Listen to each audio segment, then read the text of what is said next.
चा सराव आणि कल्पनाशक्तीची ताकद निबंध. मानवी मनाची क्षमता आणि त्याची गूढ शक्ती यांचा अभ्यास करताना एक्स्ट्रा सेन्सरी परसेप्शन हा विषय अत्यंत महत्त्वाचा ठरतो. प्रस्तुत उतायात माइंड कंट्रोल पद्धतीद्वारे चा प्रत्यक्ष अनुभव कसा येतो आणि त्यामागील मानसिक प्रक्रिया काय आहे याचे सविस्तर वर्णन केले आहे. या प्रक्रियेत सायकिक ऑपरेटर आणि सायकोरिएंटॉलॉजिस्ट यांच्यातील संवाद महत्त्वाचा असतो. सायकिक ऑपरेटर जेव्हा एखाद्या अनोळखी व्यक्तीबद्दल माहिती सांगतो, तेव्हा सायकोरिएंटॉलॉजिस्ट त्याच्या निरीक्षणांची पडताळणी करतो.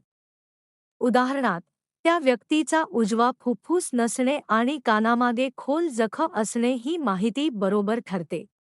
यामुळे सायकिक ऑपरेटरला स्वतःवर विश्वास बसतो. यानंतर सायकोरिएंटॉलॉजिस्ट त्याला सांगतो की जेव्हा तू ही माहिती दिलीस तेव्हा तुला जे काही जाणवले त्या भावना लक्षात ठेव. पुढच्या वेळी हेच तुझ्यासाठी मार्गदर्शक ठरेल. यामुळे सायकिक ऑपरेटरला आपल्या अंतःप्रेरणेची ओळख पटते. ही प्रक्रिया प्रथमदर्शनी वेड्यासारखी वाटू शकते, कारण ती आपल्या नेहमीच्या तर्कशुद्ध जगाच्या विरुद्ध जाते. पण या प्रशिक्षणात सहभागी झालेल्या बहुतेक लोकांना काही ना काही अचूक अनुभव येतो. सुरुवातीला काही जण चुका करतात, पण सरावाने ते अधिक अचूक होतात. त्यामुळे हे फक्त योगायोग नसून काहीतरी वास्तविक घडत आहे, असे त्यांना जाणवते. या उतायात कल्पनाशक्तीचे महत्त्व विशेषतः अधोरेखित केले आहे.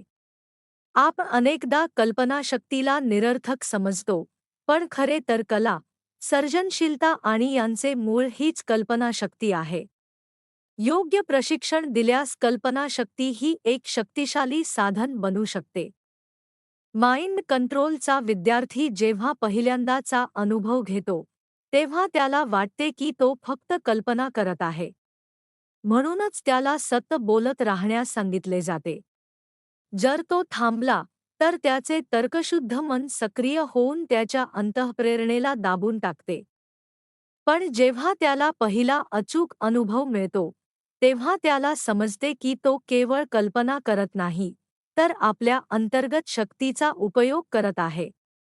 शेवटी, या प्रक्रियेतून एक महत्त्वाची गोष्ट स्पष्ट होते की मानवी मन केवळ आपल्या डोक्यापुरते मर्यादित नसून ते अधिक व्यापक आहे. योग्य सराव आणि विश्वास यांच्या सहाय्याने आपण या शक्तींचा उपयोग करू शकतो. अशा प्रकारे आणि माइंड कंट्रोल हे केवळ गूढ विषय नसून ते मनाच्या नैसर्गिक शक्तींचा शोध घेण्याचे प्रभावी माध्यम आहेत.